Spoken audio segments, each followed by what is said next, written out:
El secreto del éxito. William Walker Atkinson. Capítulo 1.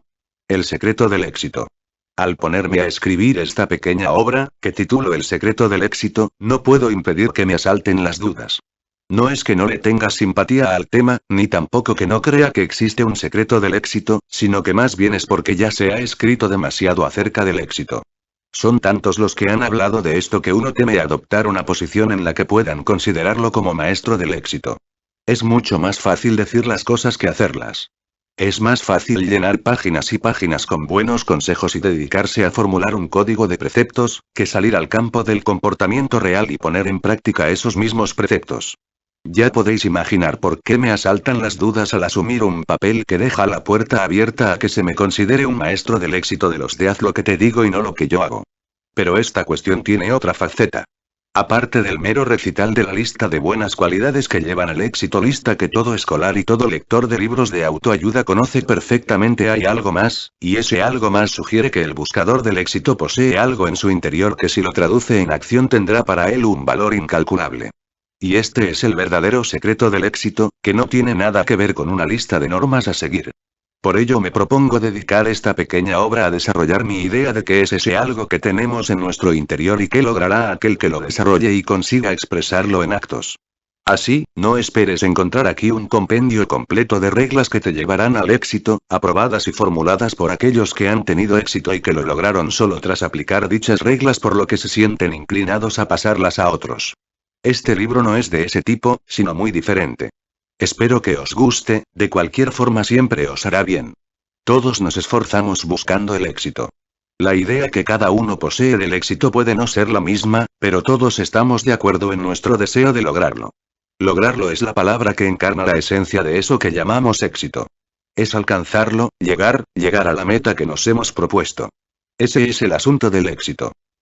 Muchos hombres y mujeres se han dedicado a señalar el camino hacia el éxito y aunque algunos han sido de gran ayuda para quienes los seguían en el sendero del logro, ninguno hasta ahora ha sido capaz de contar toda la historia acerca del éxito. Y ello no es de extrañar, porque en el camino hacia el éxito cada hombre y cada mujer, en cierta medida, dictan la ley para sí mismos. No hay dos temperamentos exactamente iguales. La naturaleza se complace en la variedad. Ninguna circunstancia es exactamente igual que otra, pues en ellas se manifiesta también la infinita variedad de la naturaleza. Por ello es tontería tratar de establecer normas de aplicación universal, normas que, sin duda, estarán todas encaminadas hacia la meta del éxito.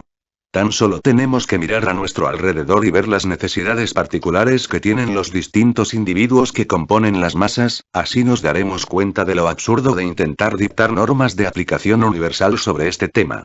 Cada hombre y cada mujer que ha tenido éxito lo ha hecho de un modo distinto, aunque generalmente siguiendo ciertas líneas comunes de acción. De hecho, lo que conocemos como particularidad o singularidad parece jugar siempre un papel importante en el éxito de la mayoría de personas que han logrado alcanzarlo. La singularidad da a quienes la poseen un buen bagaje que les permitirá no seguir férreamente ningún conjunto de reglas previamente marcadas. Por ello, debo señalar como un principio importante el hecho de que cada uno debe trabajar en busca del éxito siguiendo las líneas de su propia particularidad, en lugar de seguir ciegamente una serie de normas o de líneas de conducta marcadas por otros. Ante lo que acabo de decir, puede parecer extraño que pensando como pienso, me haya atrevido a escribir un libro titulado El secreto del éxito, especialmente habiendo comenzado el mismo manifestando la imposibilidad de establecer una serie de normas sobre el tema. Puede parecer paradójico, pero veréis que no lo es. Es cierto que creo que todos y cada uno deben trabajar en busca de su éxito siguiendo las líneas de su propia singularidad y particularidad, en lugar de seguir algún plan establecido por otros. Y aquí es donde reside el secreto del éxito, en seguir las líneas de su propia singularidad y particularidad. De esto se deduce que poseemos dicha singularidad precisamente para trabajar siguiendo sus lineamientos. Y en la medida en que tengamos esa singularidad, poseeremos el primer requisito para lograr el éxito. Y a esto es a lo que me refiero cuando hablo del secreto del éxito. Singularidad. Toda persona posee una singularidad latente, pero muy pocos le permiten expresarse. La mayoría de nosotros somos como reses que caminan complácidas tras la que lleva el cencerro, cuyo sonido guía nuestros pasos. Pensamos, de alguna forma, que quien lleva el cencerro posee el conocimiento, el poder y la capacidad de pensar, y en lugar de desarrollar nuestros propios poderes aletargados, nuestras posibilidades latentes, dejamos que permanezcan en la oscuridad mientras andamos mansamente tras aquel que lleva la campana. En este sentido el ser humano se parece mucho a estos animales. Preferimos obedecer e imitar antes que asumir la responsabilidad de dirigir nuestros propios pasos. Esperamos que alguien nos guíe y luego salimos todos en estampida tras él. Es de extrañar que esos líderes reclamen para sí mismos lo que consideran más sustancioso, dejando que la manada se contente con la hierba medio seca. En absoluto, pues precisamente por su singularidad e iniciativa, sus seguidores les han otorgado el privilegio de elegir. De hecho se les elige como líderes por esa cualidad de autoafirmación y asertividad. Si en lugar de ello se hubieran mostrado modestos y educados, la manada los habría hecho a un lado sin reconocerlos como líderes, yendo a buscar a otros que sepan cómo estar al frente. En este libro tampoco trataré de despertar en ti el espíritu de llegar a lograr eso, ni el deseo de luchar por dirigir a la manada. Más allá de cierta vanidosa autosatisfacción, no hay mucho que valga la pena en el hecho de dirigir a otros. Lo verdaderamente deseable es poseer la suficiente singularidad e iniciativa para llegar a ser tu propio portador del cencerro, para marcar tu propia ley. Los grandes seres, los verdaderamente fuertes, no se preocupan de la manada, que sin embargo los sigue obedientemente. Esto no les causa ninguna satisfacción, ratificando tan solo las ambiciones de las mentes inferiores. Los grandes hombres, los grandes espíritus de todos los tiempos han obtenido más satisfacción de esa convicción interna acerca de su fuerza y capacidad que del aplauso de las masas y de la servidumbre de quienes solo piensan en imitarlos y seguir sus pasos. Así que, el quid de la cuestión es lo que llamamos singularidad. Todos la poseemos en nuestro interior y todos podemos desarrollarla y ponerla en acción. Esa singularidad es la expresión de nuestro ser. Ese ser al que nos referimos cuando decimos yo. Cada uno de nosotros es un individuo, un yo distinto a cualquier otro yo del universo, y en la medida en que expresemos y desarrollemos los poderes de ese yo, seremos fuertes, grandes y exitosos. Es algo que todos poseemos, pero su expresión externa depende de cada uno de nosotros. Y esa expresión externa constituye el núcleo del secreto del éxito. Por eso he usado esta expresión y sobre esto os voy a hablar en esta pequeña obra. Creo que vale la pena aprender este secreto. Capítulo 2. El individuo. En el capítulo anterior dije que el secreto del éxito consiste principalmente en la libre expresión de esa singularidad, del yo, pero antes de que seas capaz de aplicar esta idea con éxito deberás descubrir y ser consciente de qué es realmente ese yo que hay en tu interior. A muchos de vosotros, a primera vista esto os parecerá ridículo, pero vale la pena que captéis la idea, pues con la realización del yo nos viene el poder. Si tratas de tomar conciencia de ti mismo, descubrirás que eres un ser más complejo de lo que pensabas. Primeramente verás que está el yo, que es el ser real, o el individuo, y que luego hay un yo que es algo añadido y perteneciente al yo primero, la personalidad. Si el yo primero trata de examinar al otro yo, verá que este consiste o está formado por 3 fases o principios: 1. El cuerpo físico. 2. La energía vital y 3. La mente. Para mucha gente su cuerpo es el yo, sin embargo un pequeño examen les mostrará que el cuerpo no es más que una cobertura material, una máquina a través de la cual el yo real puede manifestarse. No hace falta mucho para darse cuenta de que uno puede estar consciente del yo y al mismo tiempo olvidarse totalmente del cuerpo físico. De ello se deduce que el yo es independiente del cuerpo y que éste forma parte de ese otro yo secundario. El cuerpo físico está compuesto por innumerables partículas que cambian en cada momento de nuestra vida. Tu cuerpo de hoy es totalmente distinto del cuerpo que tenías hace un año. Luego tenemos el segundo principio de ese yo secundario, la energía vital, o lo que podemos llamar vida. Vemos que es algo independiente del cuerpo y que le da energía, pero a su vez es también transitorio y cambiante. Podemos considerarlo como algo que anima y energetiza al cuerpo. ¿De qué se sirve el yo para examinar y averiguar su propia naturaleza? La respuesta que automáticamente me viene a los labios es: la mente. Ella es la que me permite captar la verdad de lo que acabamos de decir, pero fijaos, al hablar de la mente he dicho ella es la que me permite. Al decir esto no estoy de alguna forma afirmando que la mente es algo que el yo utiliza. Piensa un momento. ¿Tú eres tu mente? Verás que tus estados mentales se suceden, que tus emociones cambian, que tus sentimientos difieren de un momento a otro, que tus ideas y tus pensamientos son muchas veces incoherentes y están sujetos a influencias externas o bien son moldeados y gobernados por lo que hemos llamado yo o tu ser verdadero. Es decir, debe haber algo más allá de los estados mentales, de las ideas, de los sentimientos, de los pensamientos, etc., que es superior a todos ellos y que los conoce al igual que conoce cualquier objeto separado de sí mismo pero que él pueda utilizar. Decimos yo siento, yo pienso, yo creo, yo sé, etc. Entonces, ¿qué es el verdadero ser? ¿Los estados mentales que he citado o el yo que es la causa real de todos los fenómenos mentales? Quien sabe no es la mente, sino el yo que utiliza la mente para saber. Si nunca has estudiado el tema esto puede parecer un poco abstracto, pero si piensas un poco sobre ello pronto lo verás con claridad. No te estoy diciendo estas cosas para instruirte en metafísica, filosofía o psicología, pues ya hay muchos libros que tratan de estas materias en profundidad, ese no es el motivo de este libro. El asunto es que con la realización del yo de tu ser verdadero te llegará una sensación de poder que te hará fuerte y se manifestará en todo cuanto hagas. Ese despertar a la realización del yo, clara y vívidamente, te dará una sensación de ser y de poder que nunca antes tuviste. Antes de que puedas expresar tu singularidad deberás ser consciente de que eres un individuo singular y antes de ser consciente de que eres un individuo singular deberás ser consciente de ese yo que hay en tu interior. El otro yo secundario de este es lo que llamamos personalidad, es tu apariencia externa. Tu personalidad está formada por incontables rasgos, características, hábitos, pensamientos, expresiones y emociones, pero no es más que una serie de peculiaridades y rasgos personales que tú pensaste hasta ahora que eran tu yo real. Pero no lo son. ¿Sabes de dónde surgió la idea de la personalidad? Te lo voy a decir. Si buscas en un buen diccionario verás que esta palabra procede del vocablo latín persona, que era una máscara usada antiguamente por los actores, y también de otras dos palabras. Sonaré, que significa sonido y per, que significa a través de. El significado de ambas combinadas es sonar a través, es decir, la voz del actor sonaba a través de la máscara del personaje que estaba representando. Así la personalidad no es otra cosa que el papel que representamos en el gran teatro de la vida o en el escenario del universo. El individuo real escondido tras la máscara de la personalidad eres tú, el ser real, el yo, esa parte de ti mismo de la cual eres consciente cuando dices yo soy, que es la afirmación de tu existencia y de tu poder latente.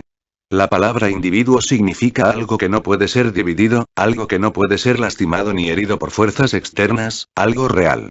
Y tú eres un individuo, un ser verdadero, un yo, algo enriquecido con la vida, la mente y el poder, para usarlo según tu voluntad.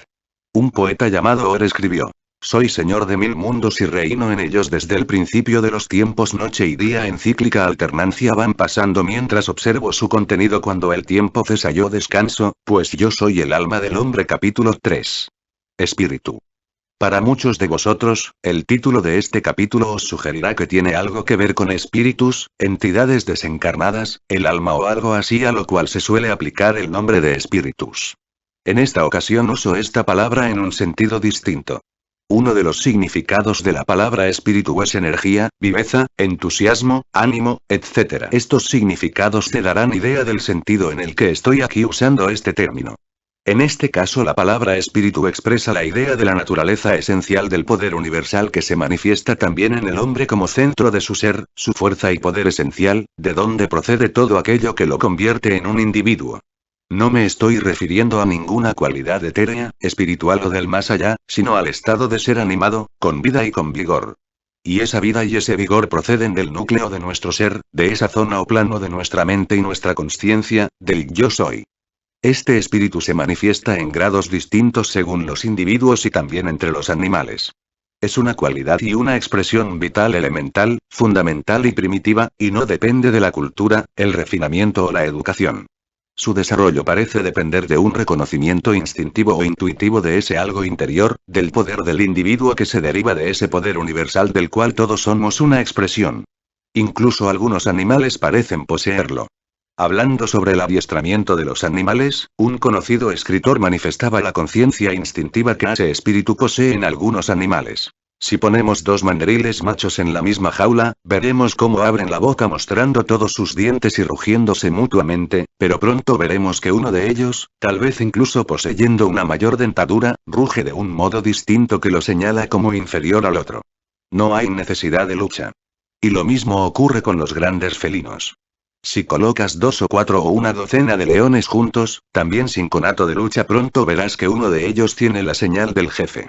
Con lo cual él elige su comida antes que los demás, y si lo desea, el resto ni siquiera comenzará a comer hasta que él haya terminado.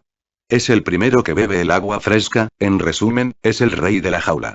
Cuando un domador está ante un felino que actúa raro, la actitud del animal es prácticamente la misma que la del rey de la jaula arriba mencionado y sería poco inteligente retar su liderazgo. En la cita anterior su autor manifiesta claramente que no siempre es el mandril con mayores colmillos el jefe, y que tampoco el rey león impone su dominio necesariamente ganando una pelea. Es algo mucho más sutil que físico, pues se trata de la manifestación de un tipo de cualidad sutil en el animal. Y lo mismo ocurre con el hombre. No siempre es el más corpulento y de mayor fuerza física el que gobierna. El líder llega a serlo en razón de esa cualidad misteriosa que he llamado espíritu y que la gente a veces denomina carisma. Cuando dos individuos entran en contacto se da entre ellos un forcejeo mental, por supuesto, sin mediar una sola palabra, el alma sopesa a la otra mientras ambos se miran y algo sutil en cada uno de ellos conecta con el otro. Posiblemente todo ocurra en breves instantes, pero el conflicto está ya dilucidado para siempre, y cada uno de ellos sabrá si es el vencedor o el vencido.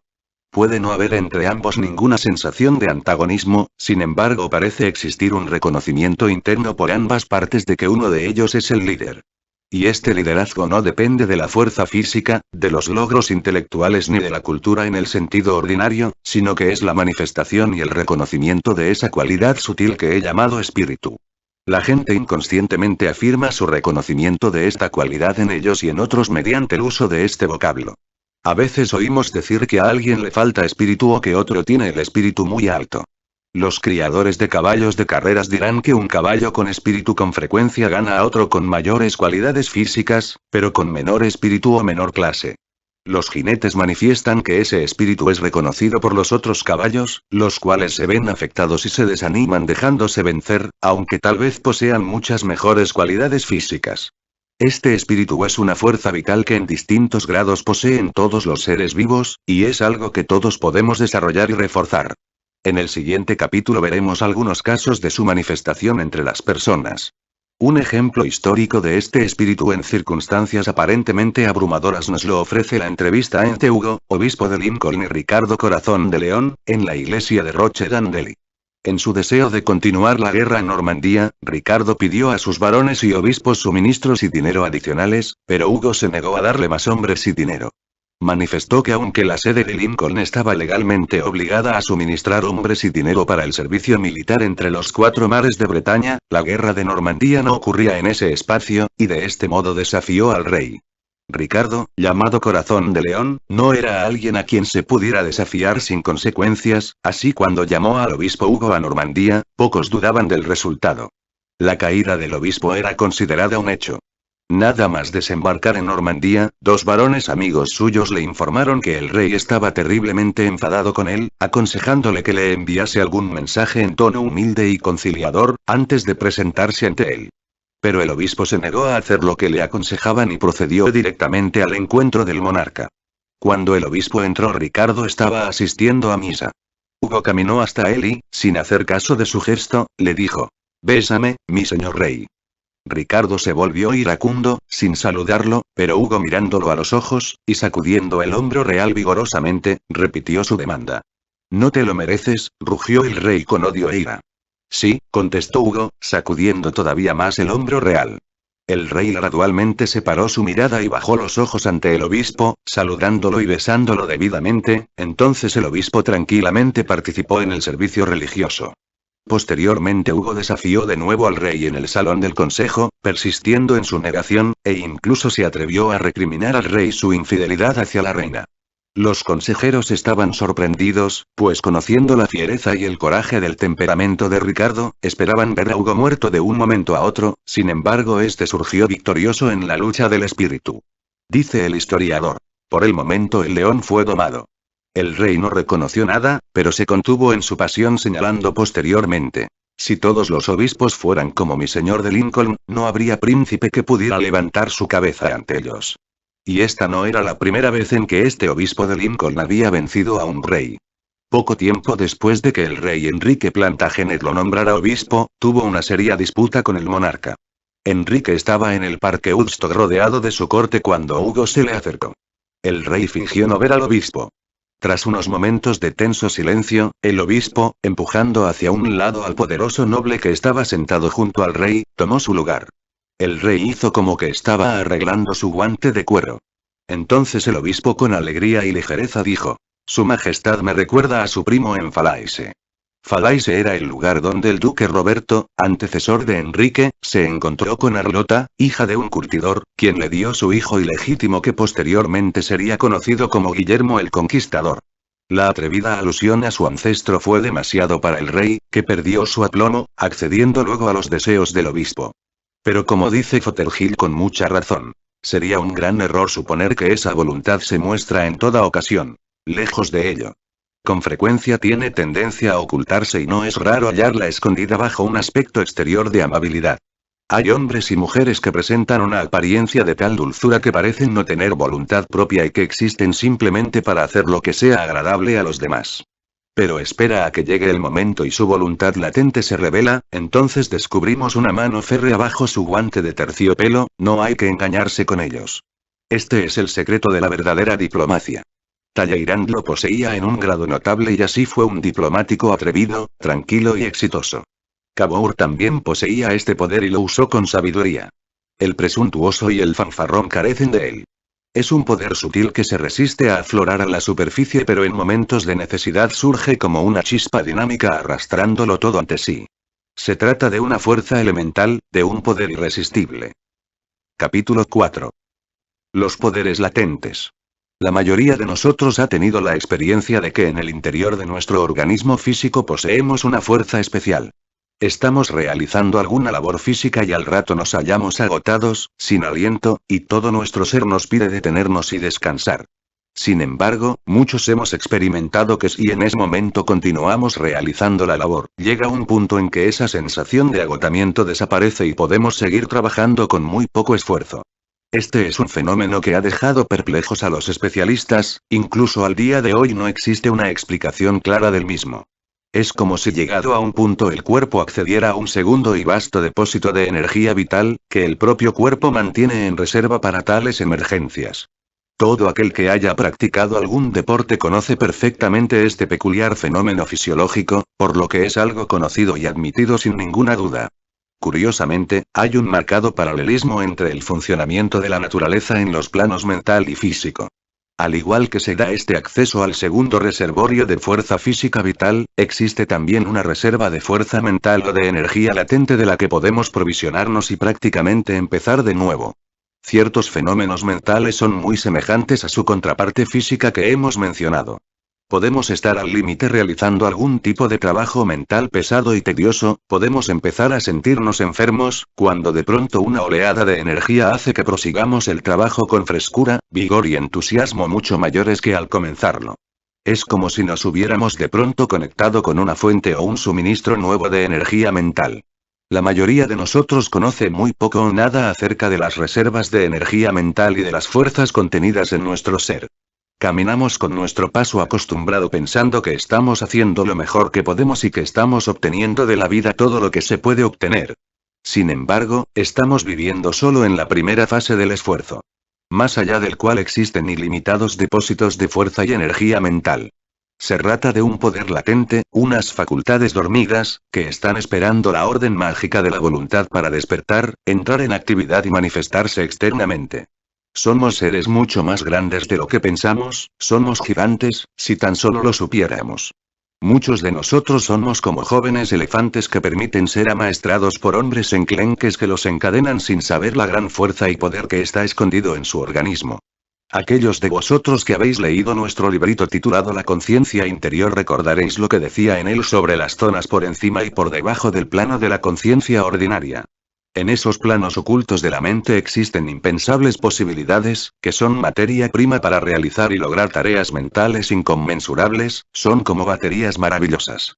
El problema es que no somos conscientes de la existencia de esas facultades. Pensamos que somos meramente lo que manifestamos en nuestro andar cotidiano. Otro problema es que no tenemos incentivo para entrar en acción, carecemos de interés en realizar grandes cosas, no lo hemos deseado con suficiente fuerza. Ese desear con suficiente fuerza es el gran poder que mueve la totalidad de la vida. El deseo es el fuego que expande el vapor de la voluntad. Sin incentivo, es decir, sin deseo, no logramos nada. El deseo intenso y ardiente es una fuerza animadora, es el gran incentivo para entrar en acción y para llevarnos a ese segundo reservorio de energía interna que nos permite realizar milagros mentales. Nos sorprendemos ante los logros de los grandes seres en todos los aspectos de la vida y nos excusamos a nosotros mismos diciendo que estas personas parecen tener algo que nosotros no tenemos. Eso son tonterías. Todos tenemos en nosotros mismos la posibilidad de realizar logros 1000 veces superiores a lo que estamos ahora consiguiendo. El problema no es una carencia de fuerza ni de materia prima mental, sino de deseo, interés e incentivo para llegar a esos maravillosos reservorios de poder dinámico que existen en nuestra mente. Fallamos en ponerlos a nuestro alcance, así como otras fuerzas y poderes naturales que están ansiosas de ser manifestadas y expresadas. Sí, ansiosas, pues toda fuerza natural en una situación estática parece estallar en deseos de manifestarse y expresarse a sí misma en forma de una actividad dinámica externa. Esto parece ser una ley de la vida y de la naturaleza. La naturaleza y todo cuando hay en ella parece ansiosa de expresarse activamente. ¿No te has sorprendido alguna vez cuando a consecuencia de alguna pequeña presión o incentivo algo en tu interior parece romper sus amarras y llevarte como un vendaval a realizar algún tipo de acción? ¿Nunca has realizado en un momento de gran tensión o necesidad urgente algo que a sangre fría considerabas imposible? ¿No has hecho a veces cosas en caliente siendo que en circunstancias normales hubieras permanecido impasible sin hacer nada? El fuerte deseo y el entusiasmo son dos factores importantes a la hora de poner a funcionar estas fuerzas latentes, estos poderes dormidos de nuestra mente. Pero no debes permanecer parado esperando llegar a un nivel de fervor necesario para que estas energías entren en acción. Mediante un entrenamiento de la voluntad, o mejor dicho, mediante un cuidadoso entrenamiento de ti mismo en el uso de tu voluntad, puedes mantener el control de tu dispositivo mental, de forma que lo puedas conectar o desconectar cuando sea necesario. Una vez domines esto, verás que no te cansas más cuando estás bajo gran tensión que cuando paseas tranquilamente. Este es uno de los secretos del éxito. Para muchos la palabra voluntad significa simplemente una firme coherencia de la mente hacia un propósito fijo y determinado. Para otros significa algo como deseo, mientras para otros representa el poder de elección, etc. Sin embargo, para el ocultista la voluntad es mucho más que eso, es un poder vital, una fuerza activa de la mente, capaz de dominar y gobernar las otras facultades mentales y también de proyectarse a sí misma más allá de los órganos mentales del individuo y de afectar a otros que se hallen en su campo de influencia. Y es en este sentido en el que uso la palabra voluntad en este capítulo. No quiero llevar al lector a los tenues reinos de la metafísica, ni tampoco por los más arduos senderos de la psicología científica, pero sí quiero poner en su conocimiento la existencia de eso que yo llamo el poder de la voluntad, y de su relación con el yo. Entre todos los poderes y facultades mentales, el de la voluntad es el más cercano al yo ego de la persona. Es la espada del poder en la mano del ego. Uno puede divorciarse a sí mismo mentalmente de las otras facultades y estados mentales, pero cuando piensa en el yo está obligado a pensar en él como poseedor de ese poder que llamamos voluntad. La voluntad es un poder original del yo que está siempre con él, hasta el final. Es la fuerza con la que él gobierna, o debería gobernar, su reino mental y físico, el poder a través del cual su individualidad se manifiesta en el mundo exterior. El deseo es el gran poder motivador que incita a la voluntad a la acción. Como hemos mostrado, la acción de la voluntad sin el poder motivador del deseo es impensable. De esto se deduce que el cultivo y la correcta dirección del deseo implican canalizar la expresión y la manifestación de la voluntad. Cultivamos ciertos deseos para que la voluntad fluya por esos canales.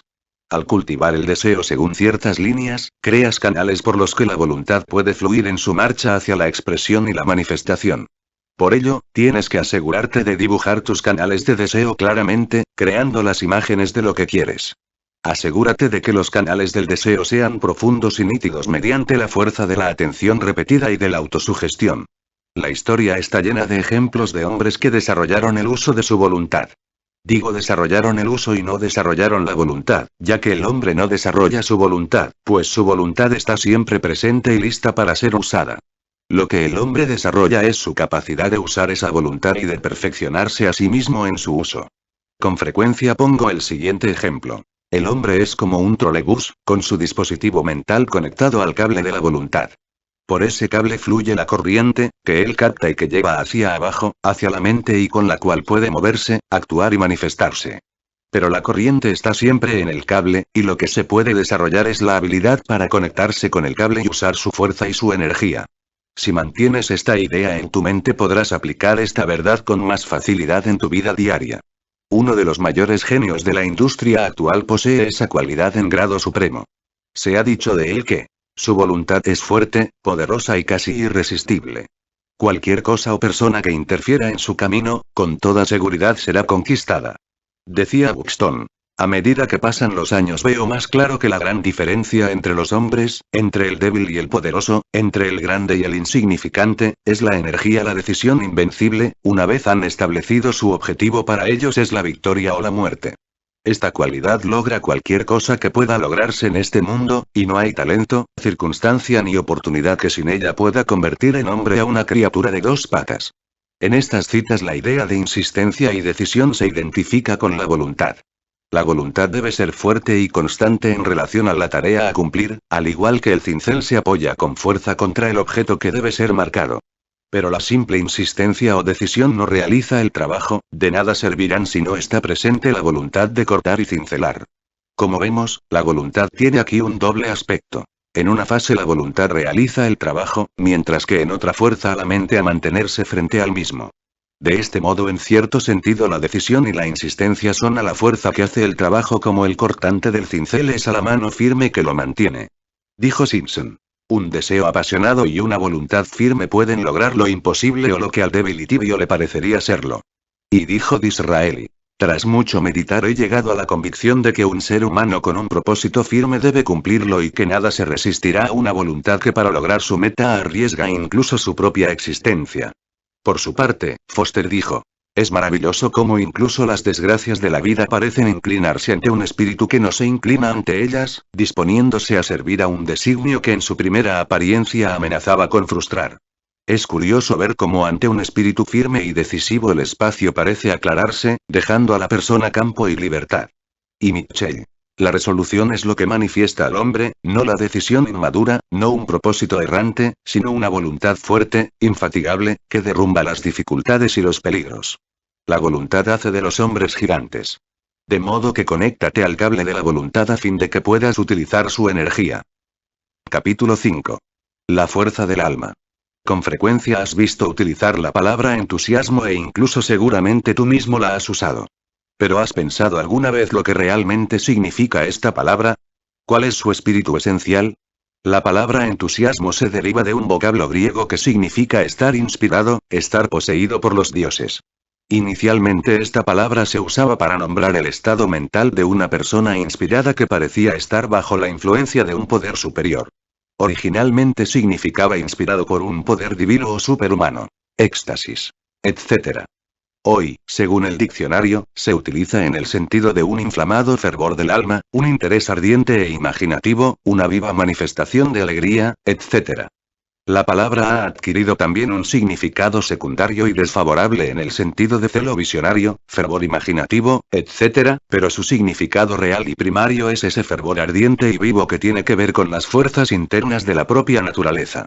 El verdadero entusiasmo es un poderoso estado mental ejercido a favor o en contra de alguna idea. Una persona llena de entusiasmo parece realmente estar inspirada por algún tipo de poder o ser superior a ella misma. Se nutre de una fuente de poder de la cual no es ordinariamente consciente. Y el resultado es que se convierte en un gran imán que irradia fuerza de atracción en todas direcciones y que influencia a quienes caen dentro de su campo. Pues el entusiasmo es contagioso y cuando el individuo realmente lo experimenta se convierte en una fuente de poder inductivo, en un centro de influencia mental. Pero ese poder que llena a la persona no procede de ninguna fuente externa, procede de ciertas regiones de su mente o alma, de su conciencia interna. Quienes han leído nuestro librito titulado Conciencia Interior entenderán fácilmente de qué parte de la mente se deriva dicho poder. El entusiasmo es en realidad el poder del alma y, cuando es genuino, es reconocido y sentido por todos cuantos están en su campo de influencia. Sin un cierto nivel de entusiasmo nadie ha logrado el éxito y nadie lo logrará. En las relaciones entre personas nada puede compararse al entusiasmo. Implica seriedad, concentración y fuerza, y son pocas las personas que no son influenciadas en algún grado cuando éste es manifestado por otra. Pocos se dan cuenta del verdadero valor del entusiasmo. Son muchos los que han tenido éxito por poseerlo y muchos los que han fracasado por carecer de él. El entusiasmo es el vapor que mueve nuestra maquinaria mental y que indirectamente nos hace lograr las grandes cosas de la vida. Es imposible realizar una tarea debidamente sin cierto grado de interés en ella. ¿Y qué es el entusiasmo sino interés más inspiración? El entusiasmo es interés inspirado. Y es gracias al poder del entusiasmo que las grandes cosas de la vida logran expresarse y realizarse. El entusiasmo no es una cosa que unos posean y otros no. Potencialmente todos lo tienen, pero solo unos pocos son capaces de expresarlo. La mayoría tiene miedo de sentir algo, y luego dejar que ese sentimiento se exprese a sí mismo en una acción poderosa, como hace el vapor en una máquina. La mayoría de las personas no saben cómo elevar el vapor del entusiasmo. Fracasan en mantener el fuego del interés y del deseo controlado en su caldera mental y, en consecuencia, no logran elevar la presión del vapor del entusiasmo. El entusiasmo se puede desarrollar cultivando el interés y el amor por tu tarea. El interés, la confianza y el deseo estimulan el entusiasmo. Y este permanece en ti ya sea para concentrarlo a fin de dirigir su efecto hacia el objeto, persona o cosa que deseas mover, o bien se puede disipar en el aire sin resultado alguno. Al igual que el vapor, el entusiasmo puede ser utilizado o disipado. Con una dirección concentrada produce resultados, mientras que al ser tontamente malgastado y disipado no logramos nada. Cuanto más interés te tomes en algo más crece tu confianza y tu deseo y de ellas surgirá el vapor del entusiasmo. Recuerda siempre que el interés es la madre del entusiasmo. El hombre entusiasta tiende naturalmente hacia una estructura mental optimista y al hacerlo difunde a su alrededor un ambiente de confianza y alegre expectación que tiende a inspirar confianza en los demás y, el cual le ayuda en sus logros. Se rodea a sí mismo con un aura mental de éxito, transmite una vibración de éxito y los que están en su presencia inconscientemente captan esas vibraciones. El entusiasmo es muy contagioso y cualquiera que posea la calidad, el tipo y el grado justo inconscientemente comunica su interés, su deseo y sus expectativas a los demás. El entusiasmo juega un papel importante en lo que llamamos magnetismo personal. Es una cualidad mental cálida y viva que acelera el pulso de quien lo utiliza y de quienes se ven afectados por él. Es muy distinto de la fría indiferencia que uno se encuentra con frecuencia en los negocios y que hace que muchas ventas se pierdan y que muchas cosas buenas se derrumben. El hombre que carece de entusiasmo pierde más de la mitad de su fuerza e influencia personal. Independientemente de lo buenos que sean sus argumentos, sin importar lo meritoria que su proposición pueda ser, salvo que posea esa calidez vital del entusiasmo, sus esfuerzos serán inútiles y su resultado se verá comprometido. Piensa en los vendedores que te han abordado y recordarás que algunos de ellos te produjeron el efecto de un témpano de hielo, mientras que ante otros te sentaste y tomaste nota de cuanto decían a pesar tuyo y todo debido a su serio interés y a su entusiasmo. Analiza la impresión que las diferentes personas que han entrado en contacto contigo te produjeron y verás lo grande que es la influencia del entusiasmo. Luego recuerda el efecto que produce en ti cuando lo sientes. El entusiasmo es como el vapor mental que mueve las máquinas, recuérdalo. Hace unos días se colocó una placa en una de las grandes universidades del país como recuerdo a un antiguo estudiante. Dicho joven salvó la vida de 17 personas durante una tormenta que azotó el lago. Los sacó nadando uno a uno, volviéndolos a la vida. Finalmente se desmayó exhausto y, al recuperar la conciencia, sus primeras palabras fueron: «Hice todo lo que pude». Las palabras de este joven expresan la gran pregunta que todo verdadero buscador del éxito debería ser capaz de responder afirmativamente. No es cuestión de saber si hice esto o aquello, o si hice tanto o más que otro, lo importante es hice todo lo que pude. Di lo mejor de mí mismo. El hombre que entrega a lo mejor de sí mismo nunca fracasa. Siempre tiene éxito, y si lo mejor que pudo es algo muy sencillo, el mundo colocará no obstante una corona de laurel sobre su cabeza. Aquel que hace todo lo que puede nunca es un fracasado.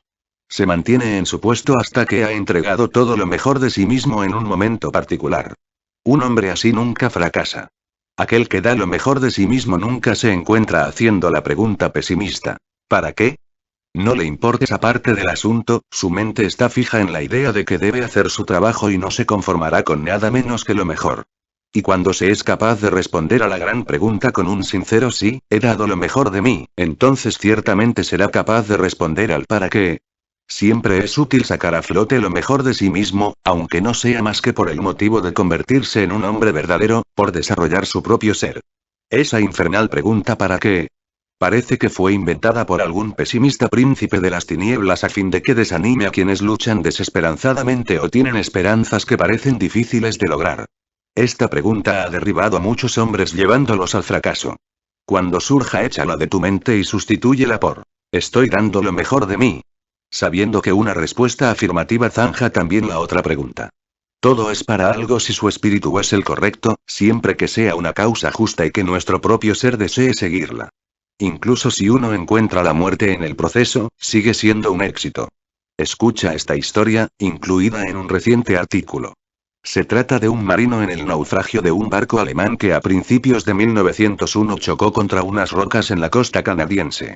El barco se incendió tras chocar contra un arrecife a unos 200 metros de la costa. En aquel punto la costa era un muro vertical de más de 100 metros de alto. Al clarear la mañana, los pescadores desde la costa vieron que todos los botes del barco habían desaparecido, así como toda la tripulación y los oficiales, salvo 3 hombres. 2 de ellos estaban sobre el puente mientras el tercero estaba en el mástil amarrado a los aparejos. Luego los que observaban desde la costa vieron cómo una enorme ola golpeaba el barco, barriendo el puente y a los 2 hombres que estaban sobre él. Varias horas después vieron cómo el hombre amarrado en el poste se desataba y golpeaba su cuerpo vigorosamente con las palmas de las manos. Evidentemente trataba de reactivar la circulación, la cual se había detenido casi totalmente por la presión de las cuerdas y por la temperatura extremadamente baja. Seguidamente el hombre se quitó su prenda de abrigo, saludó a los pescadores que se hallaban en la cima del acantilado y se echó al mar. El primer pensamiento de estos fue que el hombre había abandonado y se suicidaba, pero no era ese tipo de persona. Al contrario, nadó hacia la costa y al llegar a ella hizo 3 intentos de echar pie en las rocas que había en la base del acantilado. Pero fracasó.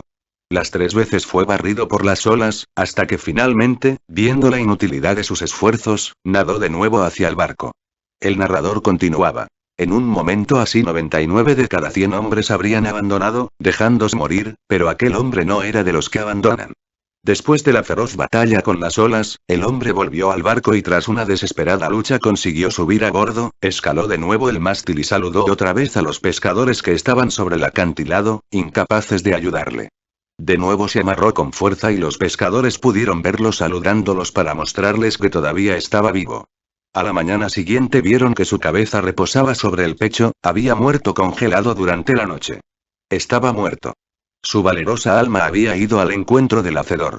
¿Quién puede dudar de que al estar frente a él sus ojos miraban con firmeza y valentía a su presencia en lugar de mirar hacia abajo con vergüenza o miedo? Un hombre así merece sin duda estar frente a su hacedor sin miedo y sin vergüenza. Como dijo George Kennan, este hombre murió como cualquier persona en circunstancias adversas debería morir, luchando hasta el último momento. Podéis llamarlo locura, y decir que podía haberse ahorrado sufrimiento dejándose ahogar al descubrir que no podía pasar a tierra en la base del acantilado. Sin embargo, en lo profundo de vuestros corazones rendís homenaje a su valentía, su resistencia y su voluntad indomable. Finalmente fue vencido, pero mientras estuvo consciente, ni el frío ni la tempestad pudieron quebrar su voluntad. En el Cáucaso hay un proverbio que dice: el heroísmo es esforzarse un momento más. Ese momento más marca la diferencia entre el que abandona y aquel que da lo mejor de sí. Nadie está muerto hasta que su corazón deja de latir. Mientras haya una brizna de lucha, no se ha fracasado. Y ese momento más con frecuencia es el momento en el que cambia la marea, el momento en que el enemigo retrocede. Capítulo 6. El poder del deseo. ¿Qué es el deseo? Vamos a ver. El diccionario nos dice que es el anhelo natural de poseer algún bien, el anhelo de obtener o disfrutar. O bien, en el sentido anormal o degenerado, anhelo excesivo o mórbido, lujuria, apetito. Se ha abusado mucho de la palabra deseo. Popularmente ha sido muy identificada con su aspecto anormal o degenerado, ignorando su verdadero sentido original. Con frecuencia se usa esta palabra en el sentido de un anhelo desordenado y malo en lugar de hacerlo en el verdadero sentido de aspiración. No obstante, aunque le podemos llamar aspiración, sigue siendo deseo. Aplicarle el adjetivo de loable y ambicioso tampoco le quita su carácter de deseo. No tiene sentido tratar de ocultar el hecho de que el deseo es el impulso natural universal que nos lleva a la acción, sea esta buena o mala. Sin deseo la voluntad nunca se convierte en acción y nada se realiza. Incluso los logros y las metas más elevados son posibles solo cuando el vapor contenido de la voluntad es estimulado por la llama y el calor del deseo. Muchas enseñanzas ocultas contienen instrucciones para matar al deseo y al estudiante se le advierte que debe ser consciente de él, incluso en sus más sutiles e insidiosas formas, incluso hasta el extremo de evitar el deseo de no tener deseos. Todo esto es tontería, pues si alguien desea o quiere o se siente inclinado o cree que es mejor matar al deseo, en cualquiera de estos casos tan solo está manifestando un deseo, el deseo de no desear, aunque utilice otros nombres. ¿Qué es ese desear, querer, sentir inclinación, gustar sino un simple, llano y puro deseo enmascarado bajo otros nombres? Proceder a matar el deseo sin desear hacerlo es como tratar de elevarte a ti mismo tirando hacia arriba de tus calcetines. Simple locura. Lo que realmente quiere decir esto es que el ocultista debería esforzarse por desprenderse de los bajos deseos que pueda contener su naturaleza y también deshacerse del apego a las cosas. En relación con esto, os diré que todo verdadero ocultista sabe que incluso las mejores cosas no son lo suficientemente buenas como para mandarnos y gobernarnos, nada es suficientemente bueno para que el alma se permita aferrarse a ello hasta el punto en que dicha cosa la gobierne en lugar de ser el alma quien gobierne a la cosa. Esto es lo que la enseñanza realmente dice, evitar el apego, y en esto los maestros ocultistas tienen razón. El deseo es un dueño terrible. Barre los apoyos del alma como lo haría el fuego, dejando nada más que cenizas humeantes. Pero también al igual que el fuego, el deseo es un servidor espléndido y con su poder controlado podemos generar el vapor de la voluntad y de la actividad y lograr grandes cosas en el mundo. Sin el adecuado deseo en el mundo no habría actividad. Así, no cometas el error de rechazar el deseo al igual que tampoco debes rechazar el fuego, pero en ambos casos, debes mantener el control en tus propias manos, evitando que dicho control pase de ti al deseo. El deseo es la fuerza motivadora que gobierna al mundo, aunque en muchos casos no lo queramos admitir. Mira a tu alrededor y verás los efectos del deseo en cada acto humano, ya sea este bueno o malo. Como escribió un conocido autor, todo lo que hacemos, bueno o malo, es consecuencia de un deseo. Somos caritativos porque deseamos aliviar nuestro malestar interno ante la visión de los que sufren, por un deseo de simpatía, por el deseo de que se nos respete en este mundo, o bien para asegurarnos un lugar confortable en el otro. Cuando uno es amable es porque desea serlo, porque le satisface ser amable, mientras que otro es cruel precisamente por el mismo motivo. Uno cumple su deber porque desea hacerlo.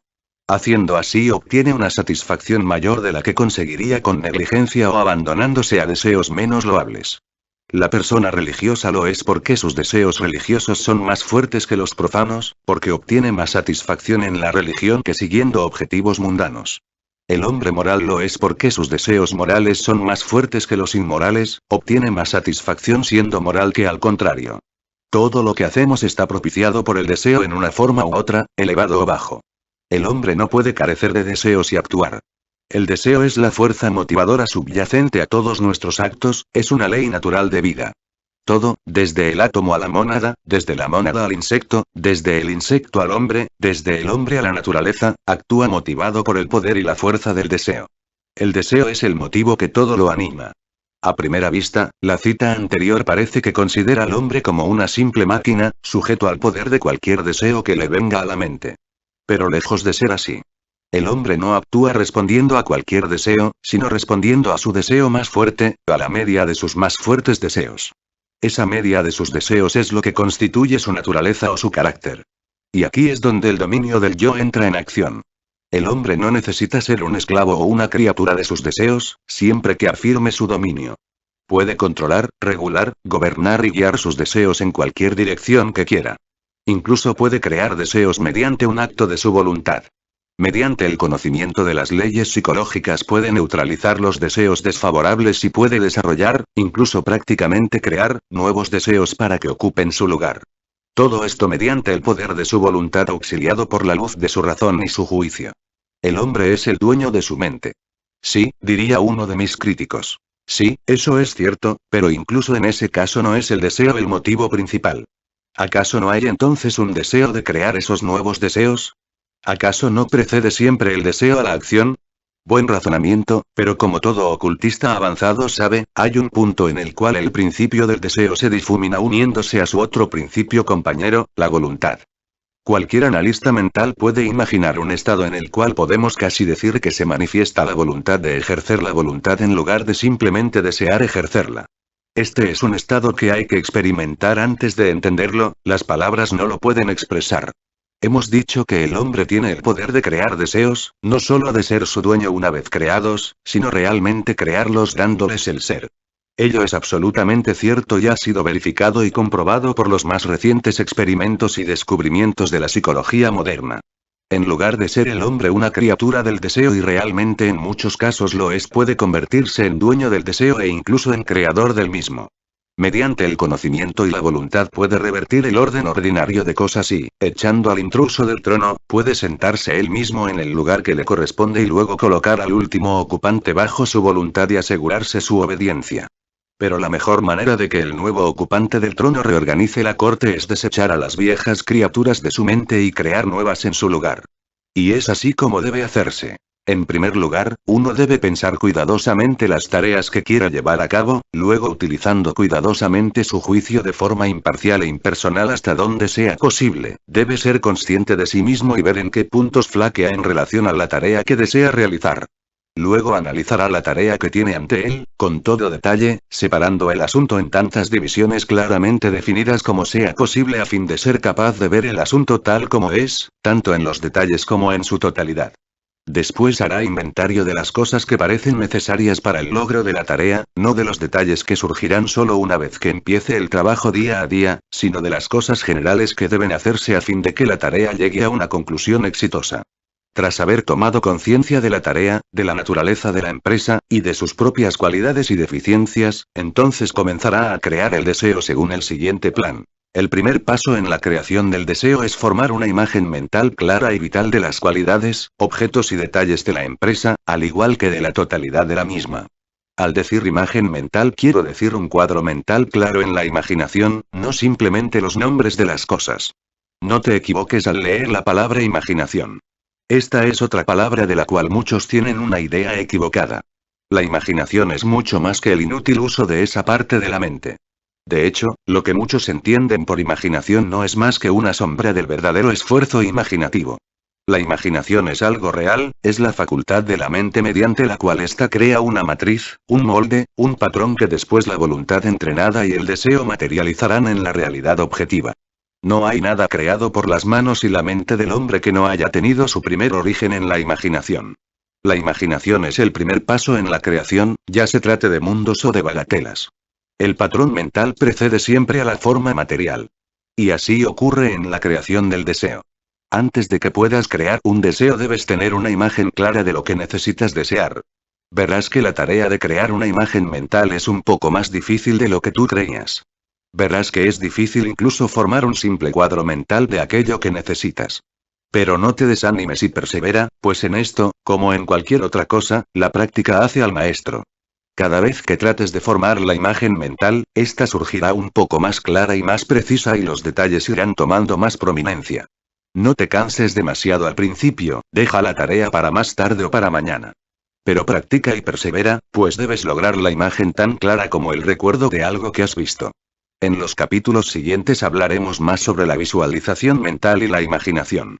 Tras haber logrado una imagen mental clara de las cosas que quieres desear y por ello lograr, deberás cultivar el enfoque de la atención en esas cosas. La palabra atención se deriva del latín attendere, que significa estirar hacia adelante. La idea original subyacente en la atención mental es estirarse hacia adelante o extenderse hacia el objeto de la atención y esta es la idea correcta, pues esa es la manera en que la mente funciona en este asunto. Mantén las ideas ante tu atención tanto tiempo como puedas para que la mente las capte y llegue a hacerlas parte de sí misma.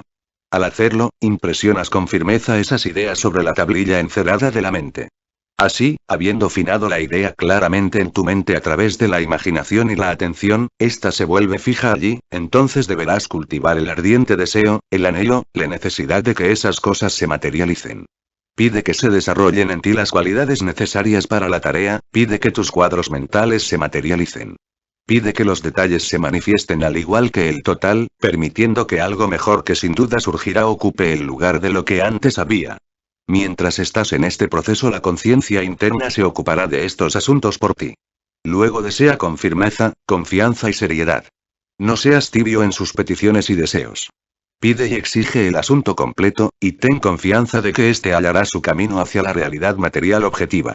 Piensa en ello, sueña con ello y siempre anhélalo, pues tendrás que aprender a querer de la peor forma, aprender a quererlo con suficiente fuerza.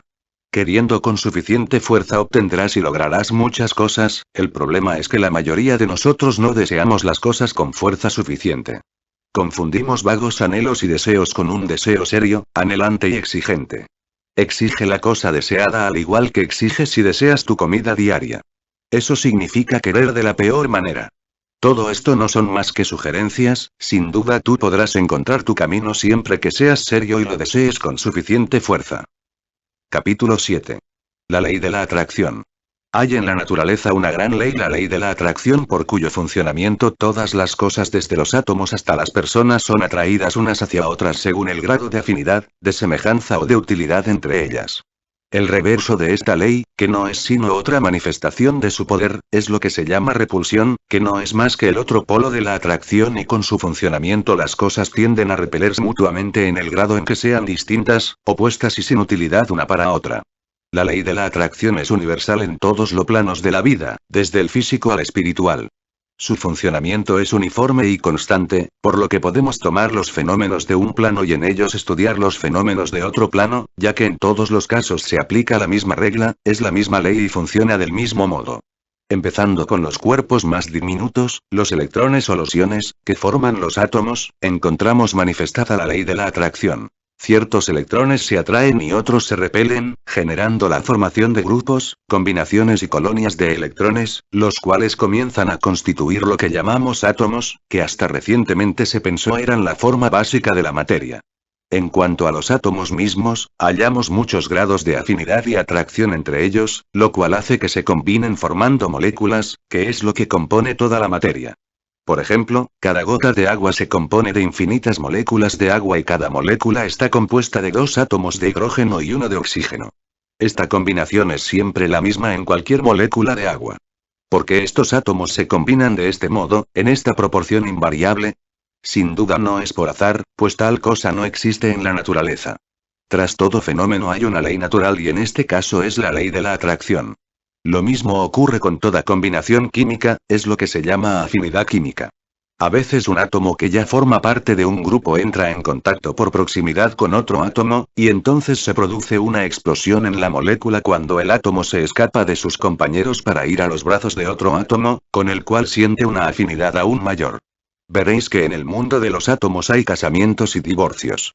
Y en cuanto a las moléculas, se ha visto que ciertas moléculas son atraídas hacia otras de su mismo tipo siguiendo lo que se llama cohesión, y así se forman las masas de materia. Un trozo de oro, de plata, de latón, de cristal o de otro tipo de materia está compuesto por innumerables moléculas fuertemente unidas por la cohesión, y dicha cohesión es simplemente otra forma de la ley de la atracción. La misma ley que hace que las cosas se junten.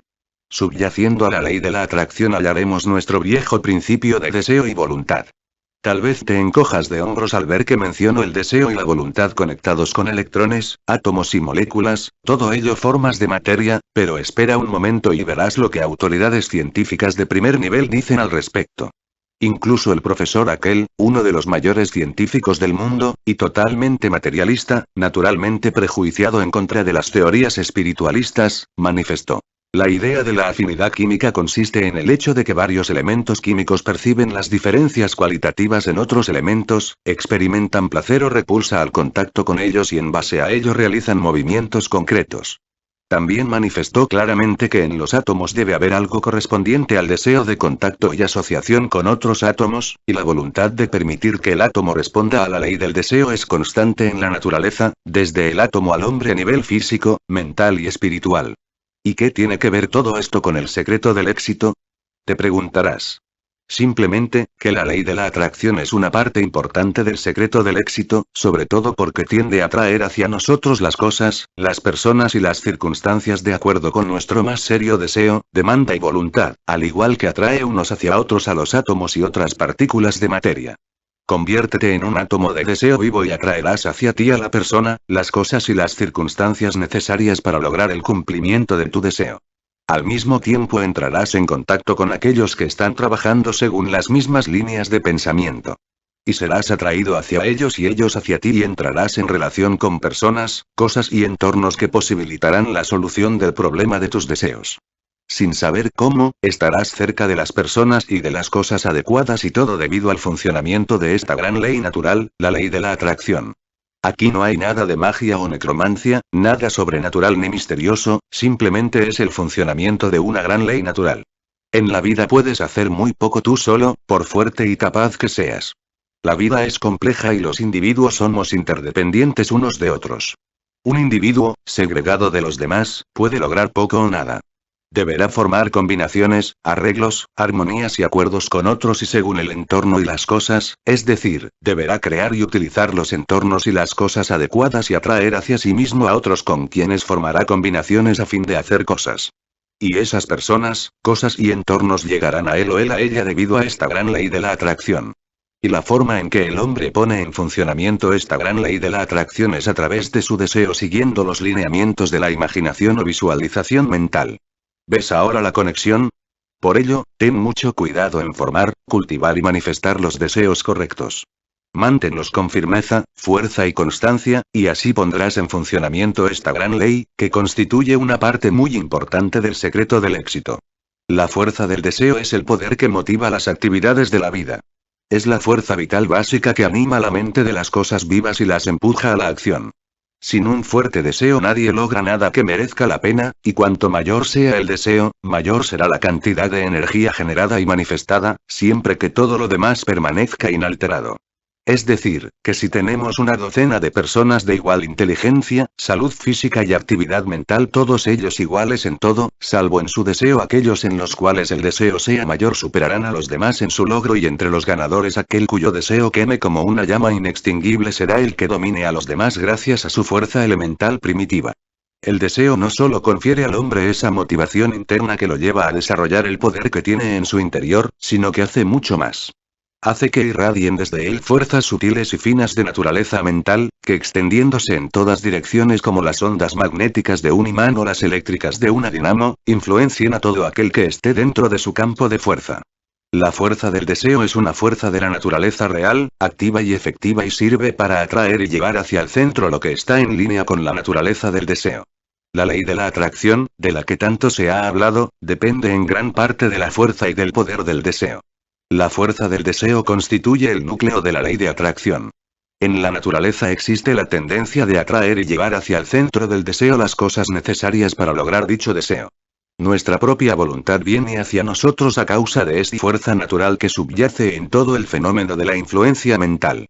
Siendo así, no está claro por qué alguien que desea lograr algo debe asegurarse de crear un fuerte deseo hacia ello, y al mismo tiempo asegurarse de dominar el arte de la visualización a fin de formar una clara imagen mental de la cosa deseada, un molde claro en el que la realidad material pueda manifestarse. ¿Has tenido alguna vez contacto con algún gran hombre de negocios? Si alguna vez has visto a uno de ellos en acción, te habrás dado cuenta de que alrededor de él hay algo sutil y misterioso, algo que se siente, algo que parece atraerte y acoplarte a sus esquemas, sus planes y sus deseos, casi por una fuerza irresistible. Estas personas poseen todos el más fuerte tipo de deseo. La energía de su deseo se manifiesta con fuerza y afecta a todos aquellos con los que entra en contacto. Y no solo eso, sino que la fuerza de su deseo fluye desde ellos en grandes ondas, que los ocultistas nos dicen se manifiestan con un movimiento circular o espiral alrededor del centro del deseo. Estas personas se convierten en verdaderos ciclones de deseo, siendo que casi todo lo que entra en contacto con ellos es afectado y aspirado hacia el vórtice. ¿No tenemos evidencia de esto en todos los grandes líderes? ¿No podemos ver el funcionamiento de esta ley de la atracción que lleva hacia ellos lo que desean? Podemos llamar a esto poder de voluntad y en cierto modo así es, pero detrás y debajo de la voluntad hallaremos siempre un ardiente deseo que es la fuerza que motiva todo su poder de atracción. Esta fuerza del deseo es algo elemental y primitivo.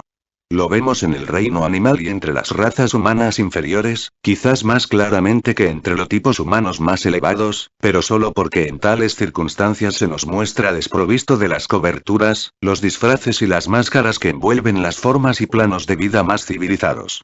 Pero recuerda que el mismo principio que se manifiesta en las pulidas formas de la vida civilizada es el que hallamos en el hombre de las cavernas que, desnudo e iracundo, corre tras sus enemigos, aniquilándolos como moscas, si nos molestamos en mirar un poco bajo la pulida superficie. Antiguamente el deseo manifestaba su fuerza en el plano físico, ahora lo hace en el plano mental. Esta es la única diferencia, la fuerza es la misma en ambos casos. Mientras escribo ha llegado a los escenarios una obra que ilustra este principio.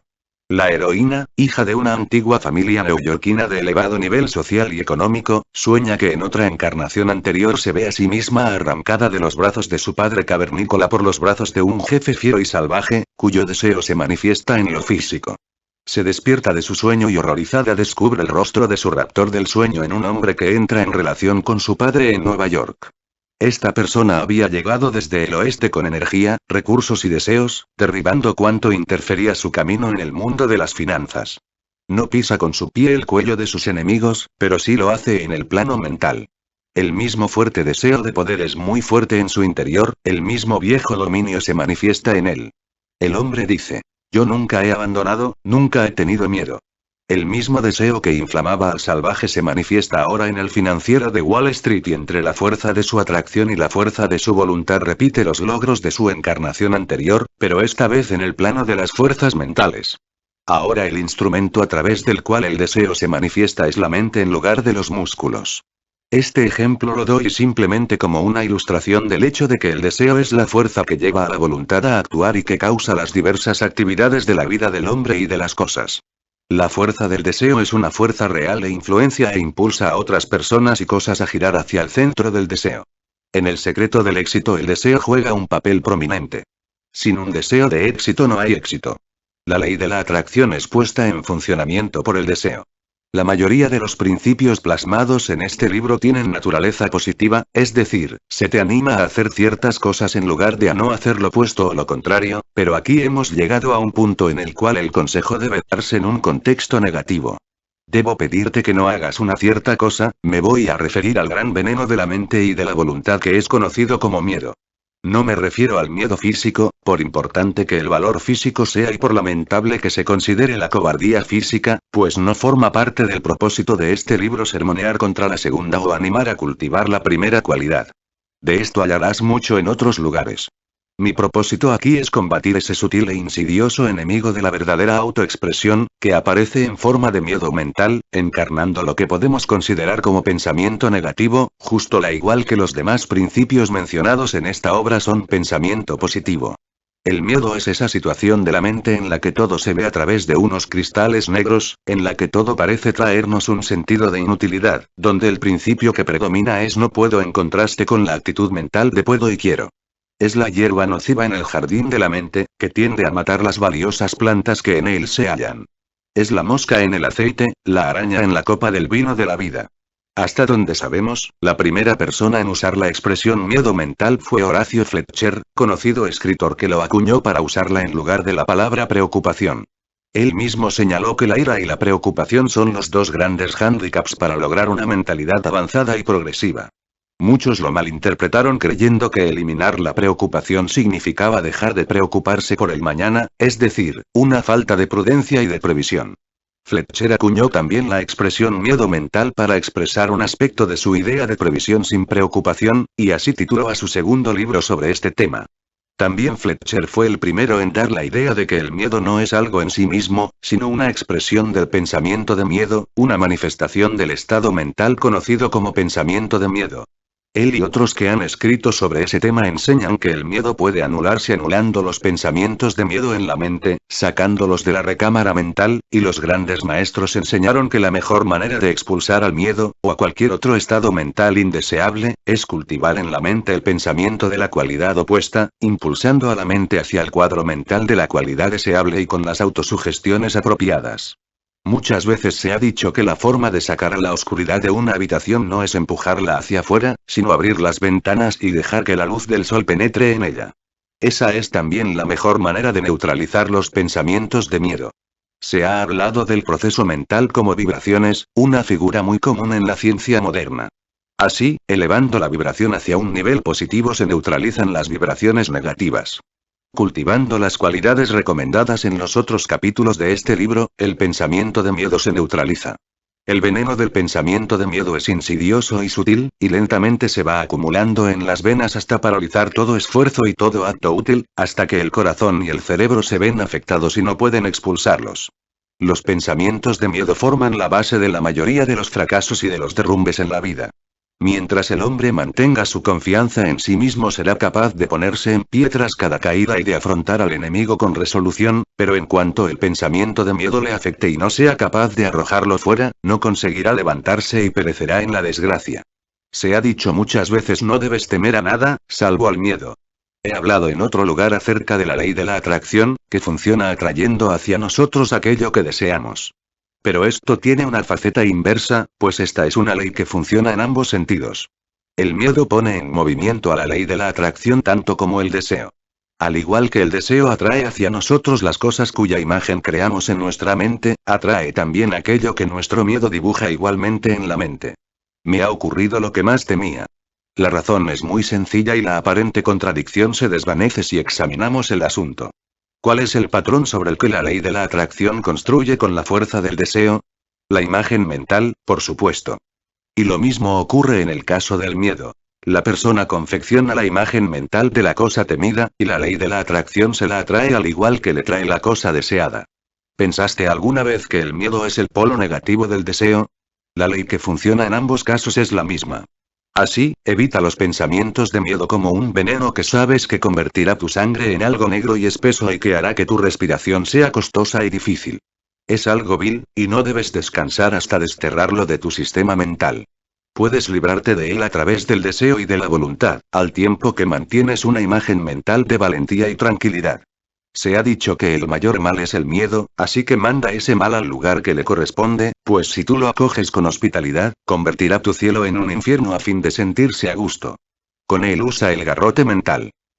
Capítulo 8. Magnetismo personal.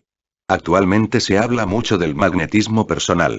Se trata de una cualidad de la mente individual que sirve para llevar a otras personas a un humor o a un estado mental en simpatía con el de la persona magnética.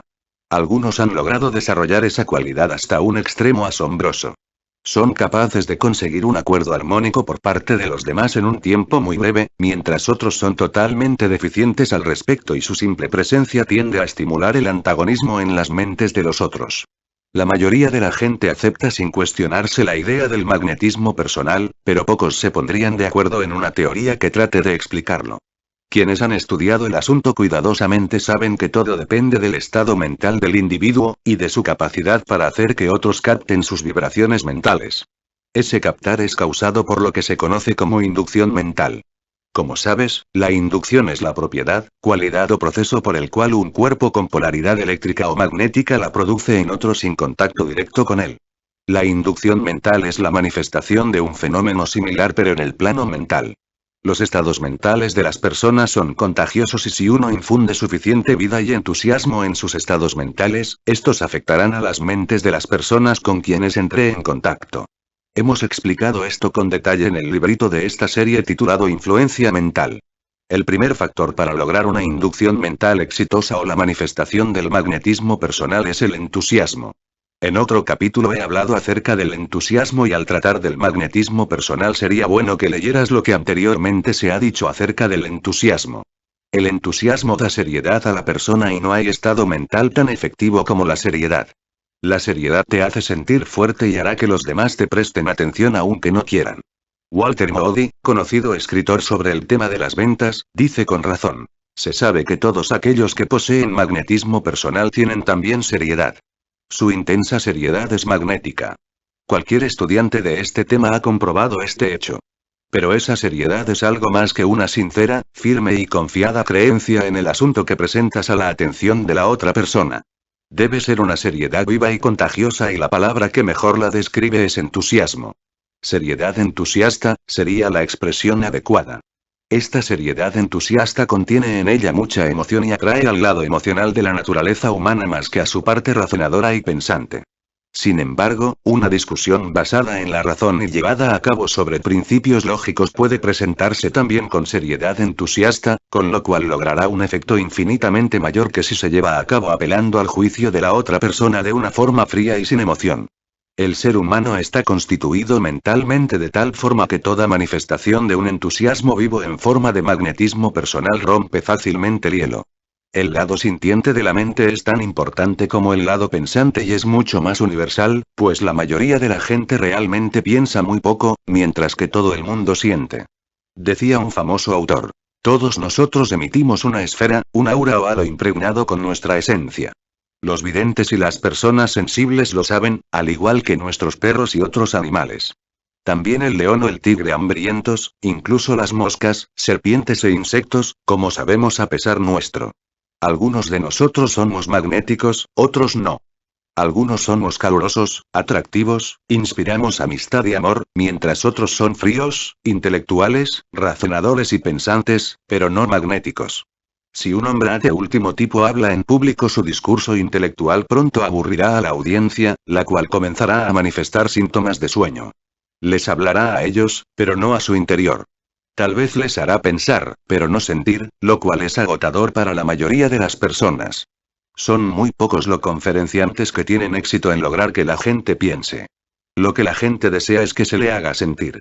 Pagarán gustosos a quien les haga sentir o reír, mientras que regatearán un céntimo para pagar una charla que les haga pensar. Si en lugar de la instruida persona que hemos mencionado ponemos a alguien con mucha menos ciencia pero amable, maduro y suave, con menos de la mitad de la lógica y la erudición que el anterior, veremos cómo este hombre lleva a la multitud por donde él quiera con toda facilidad. Todos estarán totalmente despiertos, valorando y agradeciendo cada palabra que salga de sus labios. Los motivos son claros. Es el corazón en lugar de la cabeza. El alma en lugar de la lógica. Y siempre será el mismo quien gane. Veréis que todo hombre y mujer que son considerados muy magnéticos, casi invariablemente son gente que posee lo que llamamos alma, es decir, que manifiestan e inducen en los demás sentimientos o emociones. Manifiestan rasgos de carácter y naturaleza similares a los de los actores y actrices. Muestran una parte de sí mismos, lo cual parece afectar a quienes entran en contacto con ellos.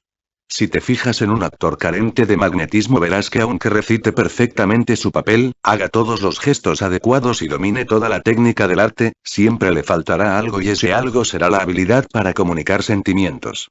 Quienes conocen el secreto se dan cuenta de que los actores de éxito que parecen arder con pasión, sentimiento y emoción sobre el escenario, realmente sienten muy poco de esas cualidades mientras actúan, en realidad son como fonógrafos, que emiten sonidos previamente registrados en ellos.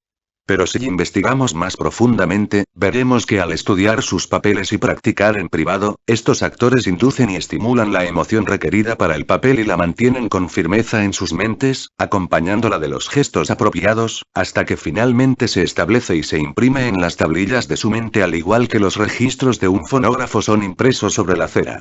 Luego, cuando interpretan su papel, la apariencia externa de los sentimientos, las emociones, los gestos, el énfasis, etc., impresionan al auditorio.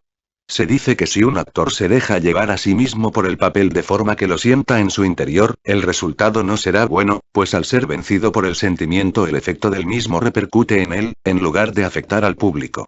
El mejor resultado se obtiene cuando uno ha experimentado y sentido primeramente la emoción y luego la reproduce hacia el exterior sin permitir que lo controle. Menciono estos hechos para aquellos que no poseen naturalmente la facultad del magnetismo personal en grado necesario. Estas personas verán que les interesa trabajar el sentimiento deseado con seriedad entusiasta en privado, grabando la impresión mental a través de ensayos y prácticas repetidas hasta que logren registrarlo en su hábito mental para reproducirlo posteriormente cuando la ocasión lo precise. Mi consejo en estos casos es ser un buen actor y recordar que la práctica y el ensayo frecuente es lo que hace al buen actor. Es mucho mejor ser capaz de inducir sentimiento y entusiasmo de esta forma que no ser capaz de hacerlo en absoluto. Se puede ser entusiasta racional sin caer en una emotividad sensiblera. Pienso que el estudiante cuidadoso verá lo que quiero decir aquí y no me malinterpretará. Recuerda que mediante esa actuación repetida la cualidad deseada se convertirá en real y natural. Capítulo 9. Una personalidad atractiva. En el capítulo en el que hablábamos de la singularidad decíamos que lo que conocemos como personalidad no es el yo real del individuo, sino que forma la apariencia externa, una especie de yo secundario.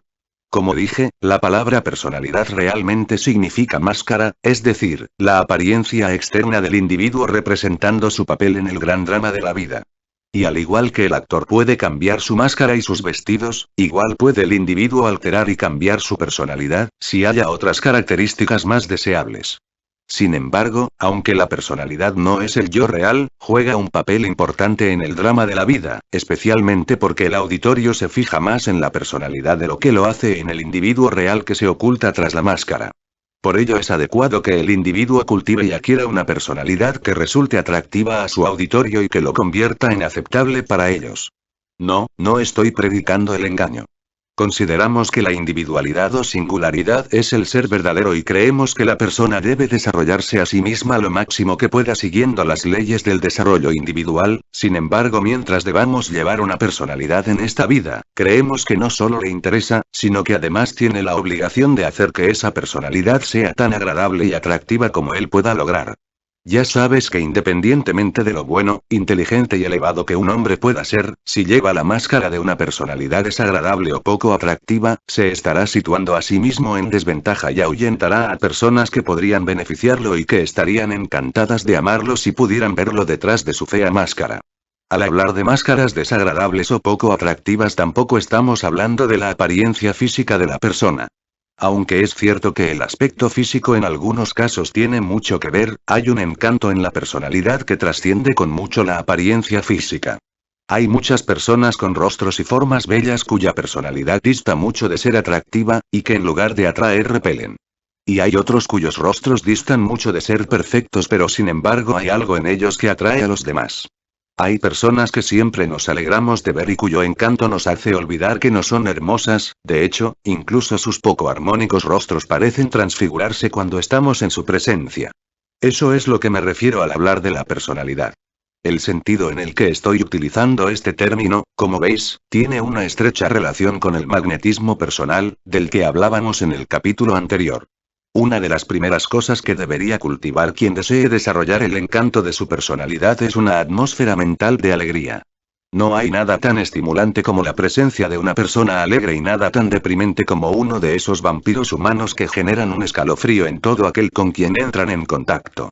Piensa en tus conocidos y verás que automáticamente los catalogas en dos tipos: los alegres y los depresivos. Juan Alegre siempre es preferido a Paco Debre. Al primero se le da siempre la bienvenida, mientras que del otro se huye. Los japoneses entienden perfectamente esta ley de la personalidad y una de las primeras cosas que enseñan a los niños es mantener un exterior alegre, independientemente de que su corazón esté destrozado. Ellos consideran que una de las mayores muestras de mala educación es mostrar a los demás sus penas, su tristeza y su dolor. Esta faceta la reservan para la privacidad de sus recámaras. Mientras al mundo exterior le presentan siempre una sonrisa feliz y luminosa. En esto son muy sabios por varias razones. 1. Al actuar así inducen en sí mismos una actitud mental más alegre y positiva. 2. Atraen personas y cosas alegres gracias a la ley de la atracción. Y 3. De este modo presentan a los demás una personalidad atractiva, con lo cual son aceptados por los demás, ya se trate de amistades como de compañeros de trabajo. Los tristes suelen resultar poco atractivos y se les evita como a la peste. Todos tenemos ya bastantes problemas sin tener que cargar con los de los demás. Recuerda este antiguo dicho: ríe y el mundo reirá contigo, llora y llorarás solo. Pues esta vieja tierra necesita alegría, ya tiene suficientes penas. Así que cultiva la sonrisa, es un valioso bien de la personalidad. No la mueca forzada y falsa, sino una sonrisa que signifique algo real. Esa sonrisa debe venir del interior. No es algo superficial. Si necesitas un patrón verbal sobre el que modelar el estado mental que produzca esa apariencia externa de la personalidad, puedes usar este: brillante, alegre y feliz. Enmárcalo y cuélgalo en un lugar importante de tu galería mental. Comprométete a memorizarlo y visualizarlo a fin de que seas capaz de verlo ante ti como un cartel iluminado. Brillante, alegre y feliz, luego trata de materializar esta idea en la realidad dentro de tu mente. Piensa en ella y actúala. Pronto verás que para ti ya es real. Entonces tendrás ya algo que valga la pena en tu personalidad. Tal vez todo esto te parezca pueril, pero si trabajas en ello pronto verás que tiene un valor incalculable, independientemente del camino que sigas en la vida. Otro punto a tener muy en cuenta en relación con la personalidad es la autoestima. Si tienes verdadera autoestima, esto se manifestará en tu comportamiento exterior, así como también en tu aspecto. Si no la tienes, deberás comenzar a cultivar una apariencia de autoestima y luego recordar que eres un hombre o una mujer y no un pobre gusano que se arrastra sobre el polvo. Enfréntate al mundo firmemente y sin miedo, manteniendo tus ojos hacia el frente. Levanta la cabeza. Para enfrentarse al mundo no hay nada como una columna recta y una cabeza levantada. Quien mantiene la cabeza inclinada parece pedir perdón por vivir y estar en la tierra, y el mundo sin duda captará esa impresión. Una cabeza erecta permitirá traspasar sin problemas los dragones que custodian la puerta del éxito. Un conocido escritor da el siguiente consejo sobre esto. Mantén los lóbulos de tus orejas directamente sobre tus hombros, de forma que una plomada colgando desde ellas describa la línea de tu cuerpo. Asegúrate de no llevar la cabeza inclinada ni a la izquierda ni a la derecha, sino vertical. Muchos cometen este error, especialmente mientras esperan que un cliente termine lo que está haciendo antes de atenderlos, soliendo inclinar la cabeza hacia un lado u otro. Esto es un signo de debilidad. Numerosos estudios muestran el hecho de que las personas fuertes nunca inclinan la cabeza. Su cabeza permanece perfectamente recta sobre su fuerte cuello. Los hombros, relajados pero firmes, inspiran fuerza y equilibrio. En otras palabras, todas las líneas de su cuerpo indican el pensamiento de su dueño. El valor de este consejo reside no solo en el hecho de que te da la apariencia de autoestima, sino también en que tiende a cultivar el estado mental correspondiente en tu interior. Pues al igual que el pensamiento se convierte en actos, del mismo modo los actos generan estados mentales, es una regla que funciona en ambos sentidos. Así, procura tener autoestima y actuar con autoestima. Deja que el yo soy que hay en tu interior se manifieste. No te arrastres, pues eres un verdadero ser humano. Otro aspecto de la personalidad que vale la pena cultivar es el arte de interesarse en los demás. Muchos pasan por el mundo tan embebidos en sus propios asuntos que da la impresión de que están separados de los demás con quienes tienen contacto. Este estado mental manifiesta una forma muy desagradable de personalidad. Tales personas no solo son consideradas como frías y sin corazón ni alma, sino que también dan una impresión de dureza y egoísmo. Los demás se sentirán inclinados a apartarse de ellas, dejándolas con sus modales y su estado mental egoísta. Una persona así nunca es popular, nunca es estimada por los demás. Interesarse en los demás es un arte que resulta muy rentable cultivar al estudiante del éxito. Por supuesto, uno debe siempre mantener frente a él lo más importante, y no permitir que sus propios intereses salgan perjudicados debido al interés que muestra en los intereses de los demás. Esto no hace falta decirlo, pues todo altruismo irracional no es más que otra faceta del egoísmo. Pero hay un punto de equilibrio. En todos aquellos con quienes entres en contacto hallarás un punto de interés, y si enfocas tu atención en ese interés, este se manifestará de tal modo que la persona será consciente de ello, lo apreciará y responderá con alegría interesándose a su vez en ti. No hay en esto engaño alguno, ni servidumbre, ni hipocresía, se trata simplemente de la ley de la compensación funcionando en el plano mental, das lo mismo que recibes. Si te detienes y piensas durante un momento, hallarás que las personas cuya personalidad encuentras muy atractiva son precisamente aquellas que parecen interesarse en tu propia personalidad. Ese interesarse en los demás se manifiesta de muchas maneras, una de ellas es aprender a escucharlos. Ello no significa convertirte en receptor de todas las charlas de todos aquellos con quienes entres en contacto, en este caso no tendrías tiempo para nada más. Aquí también deberás hacer uso del juicio y del tacto a fin de regular el tiempo que concedes a los demás, dependiendo de la persona y de las circunstancias particulares del caso. Lo que quiero decir es que cuando escuches a otro debes escuchar bien. No hay cumplido más sutil que escuchar atentamente a la otra persona. Escuchar debidamente es escuchar con interés, y esto es algo que no puede ser enseñado en un libro. Tal vez la mejor manera de expresarlo es decir, escucha como a ti te gustaría que te escucharan. Esta regla de oro puede aplicarse a muchas situaciones y a muchas ideas, y siempre genera buenos resultados. El hombre que sabe escuchar se gana el respeto de aquellos a los que escucha. Esto me recuerda siempre a la vieja historia de Carlyle, quien como todos saben, tenía fama de ser un viejo brusco y mal hablado, siempre inclinado a emitir observaciones sarcásticas y a tratar rudamente a todos aquellos que conversaban con él. Dice la historia que una vez entabló conversación con un hombre que dominaba el arte de escuchar. Dicha persona llevó la conversación al tema que él sabía gustaba a Carlyle, y permaneció tranquilo escuchándolo con atención. Carlyle estuvo hablando durante varias horas entusiasmado con el tema. Cuando finalmente el visitante se levantó para marcharse, tuvo que forcejear para separarse de Carlyle, quien siguiéndolo hasta la puerta manifestó un entusiasmo y un buen humor poco frecuente en él. Despidiéndolo le dijo con simpatía: «Ven pronto otra vez a verme, quiero que vengas con frecuencia, pues tienes una mente realmente brillante y he disfrutado mucho tu conversación. Tienes una conversación muy amena. Ten cuidado de no aburrir a otros con tus experiencias personales. Más vale que al hablar con los demás te olvides de tus asuntos personales, salvo cuando sea adecuado sacarlos a relucir. Los demás no quieren oír lo maravilloso que tú eres, sino que desean hacerte ver lo maravillosos que ellos son, puesto esto les resulta mucho más agradable. No critiques a tus enemigos ni recites tus buenas cualidades. No cuentes lo maravillosos que son tus hijos, los demás tienen ya los suyos propios. Trata de hablar de asuntos que interesen a la otra persona. Olvídate de ti mismo e interésate en el otro. Los mejores comerciantes graban en sus vendedores lo beneficioso que resulta dar al cliente la impresión de que estás de su lado, incluso de que estás al otro lado del mostrador, es decir, que tienes un interés especial en asegurarte de que el cliente sea adecuadamente servido, de que es tratado bien y de que queda satisfecho. El vendedor que es capaz de crear esta impresión está ya muy avanzado en el camino hacia el éxito.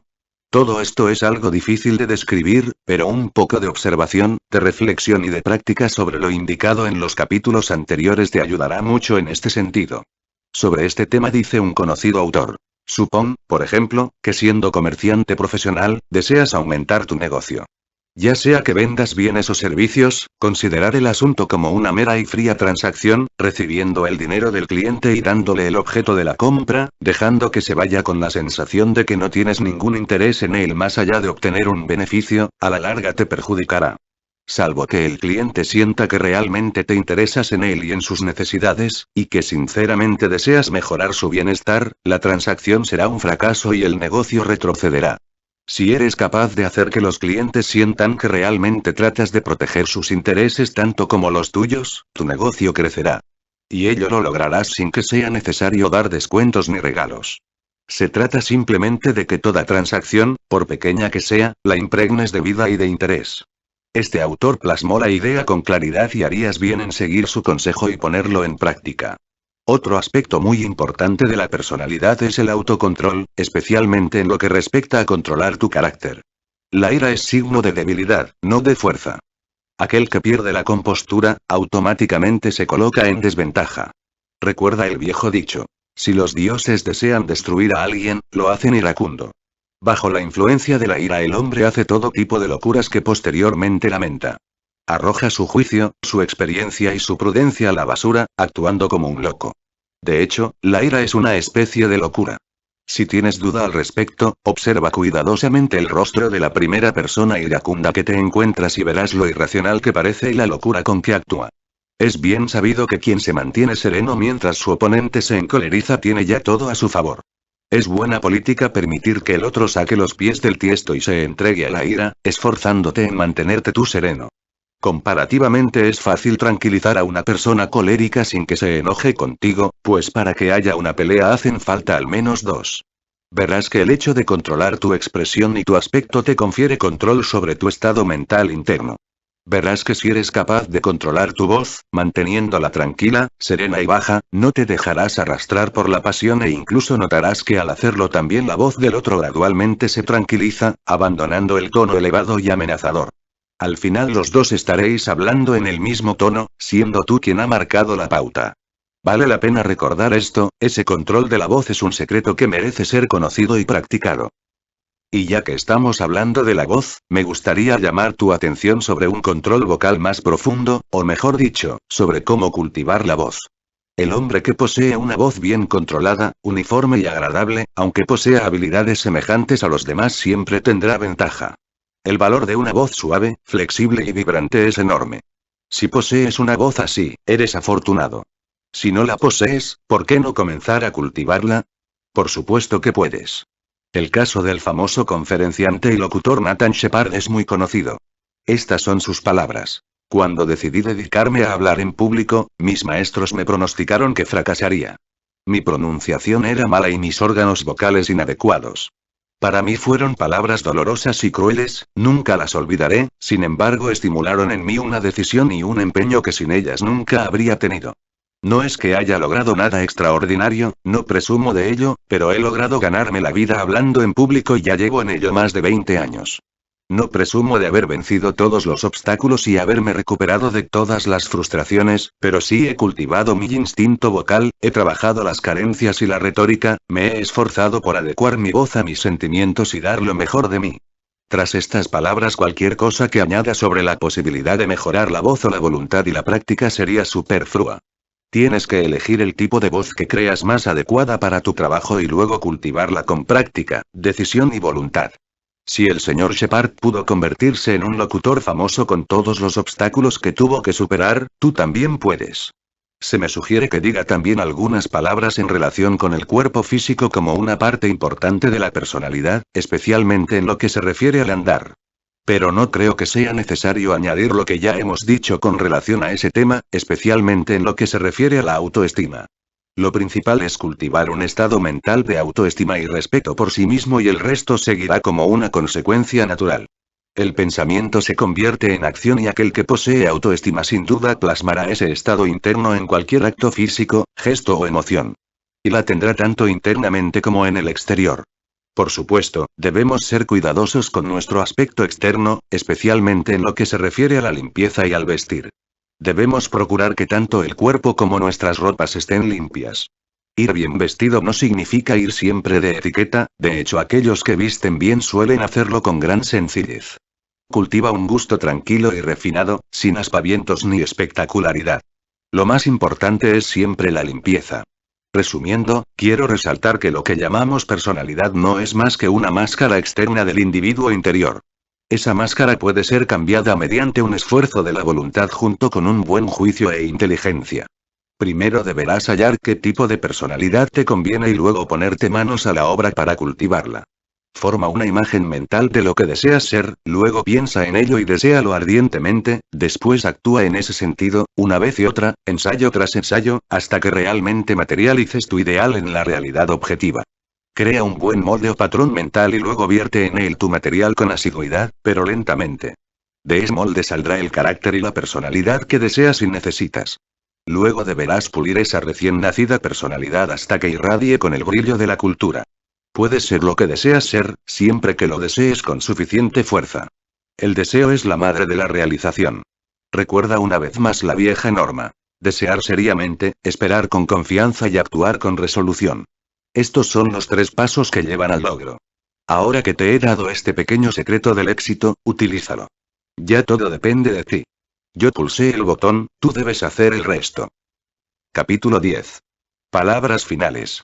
Al leer las páginas anteriores antes de mandarlas a la imprenta, me ha sorprendido el hecho de que, a pesar de mi decisión, expresada en las primeras páginas, de no plasmar un código de normas ni una regla de conducta que pretenda ser considerada como una guía infalible hacia el éxito, a pesar de mi promesa de no actuar como maestro o predicador, me las he arreglado para andar bastante por dicho camino, en lo que se refiere a nombrar aquello que debe hacerse y aquello que debe ser evitado. Sin embargo, siento que los consejos que he dado son apropiados y que los diversos ejemplos citados estimularán en la mente del lector el espíritu que conduce al éxito. Y con este pensamiento dedico estas páginas a aquellos que las atraigan hacia sí mismos o que sean atraídos por ellas, según la ley de la atracción. Pero siento que no habré completado mi tarea salvo que una vez más, recuerde al lector que el éxito no se alcanza siguiendo ciegamente las normas o los consejos ajenos, ya sean los míos o de otras personas. No hay camino hacia el éxito, no hay un patrón que pueda mágicamente transformar a los fracasados en capitanes de la industria o magnates de las finanzas. Pocas cosas son más patéticas, y al mismo tiempo más divertidas, según como uno lo mire, que los abundantes textos y charlas ofrecidos al público acerca del éxito por autodenominados maestros. Es imposible plasmar en unas páginas un método infalible siguiendo el cual el lector pueda alcanzar el éxito que su corazón ansía. La verdad, fría y dura, es que, en lo que se refiere al éxito, cada uno de nosotros debe construir su propio camino. Las normas y los consejos pueden ayudar, y sin duda lo hacen, pero el trabajo real debe realizarlo el propio individuo. Es él quien tiene que esculpir su propio destino y ningún poder, superior o inferior, hará el trabajo por él. El viejo dicho de Dios ayuda a quien se ayuda es verdadero en más de un sentido. Es cierto en el sentido de que la ayuda desde arriba parece negarse a quien no esté dispuesto a dar lo mejor de sí mismo. Pero es también cierto en otro sentido, dicha ayuda llega a quien pone toda su alma y todo su corazón en el trabajo que tiene ante sí, y que cada día realiza su trabajo lo mejor que puede con esperanza y confiada expectación de que el futuro le depara cosas mucho mejores. El sabio es aquel que recorre con ánimo los pasos que tiene frente a él, poniendo firmemente su pie sobre el suelo con confianza, aunque desde donde está no pueda ver lo que hay más adelante. Con un paso tras otro el camino se va iluminando hasta que finalmente la persona alcanza la meta, mientras que los temerosos, que no dieron el primer paso porque no podían ver más allá, siguen todavía esperando que algo ocurra. Esa espera es mala política, como dijo Garfield. No esperes que algo ocurra. Sal y hazlo tú mismo. Inicia la marcha frente a ti con decisión y esperanza y pronto verás aparecer el sendero. Lo que debes hacer es aquello que está ante ti. Hazlo lo mejor que sepas, seguro de que al hacerlo progresarás hacia cosas mejores, hacia aquello que tu corazón anhela. Al ponerte en acción te llegarán nuevas ideas, pues el acto genera inspiración. Ponte en marcha. En esta pequeña obra he tratado de llamar tu atención hacia algo de mucha más importancia que un simple código de normas y de consejos generales. Te he señalado el hecho glorioso de que en el interior de cada uno de nosotros hay algo que debidamente estimulado incrementará enormemente tu fuerza y tu capacidad. Así, he tratado de hablarte acerca de ese algo interior. Creo que el estudio del carácter y del trabajo de los hombres de éxito te mostrará que, por diferentes que sean en sus características personales, todos manifiestan tener conciencia de ese algo interior, que les confiere seguridad en su poder y su fuerza interna y que a su vez les genera coraje y confianza en sí mismos. Verás que la mayoría de hombres y mujeres de éxito sienten que hay algo en su interior que les ayuda. Algunos llaman a este algo suerte o destino o alguna palabra de ese estilo. Pero esto no son más que diversas formas de reconocer ese poder interno que les ayuda aunque no estén seguros de la naturaleza del mismo. De hecho, la mayoría no se detiene a especular sobre dicha naturaleza, pues están demasiado ocupados, se conforman con saber que está ahí. Ese algo interior, es el verdadero individuo, el yo de cada uno de ellos, la fuente de poder. He escrito este libro con la esperanza de que para muchos sea el primer paso para reconocer, desarrollar y manifestar ese poder interior. Seriamente te exhorto a cultivar esa conciencia del yo soy, que te hará ver el poder que tienes en tu interior. Luego, de forma natural te vendrá la consciencia que se expresa a sí misma en la frase, puedo y quiero, que es una de las más grandes afirmaciones que el hombre puede realizar. Esa conciencia de quiero y puedo es la expresión de ese algo interior, que confío en que tendrás y manifestarás. Más allá de todo consejo que te pueda dar, esto es lo más importante del secreto del éxito.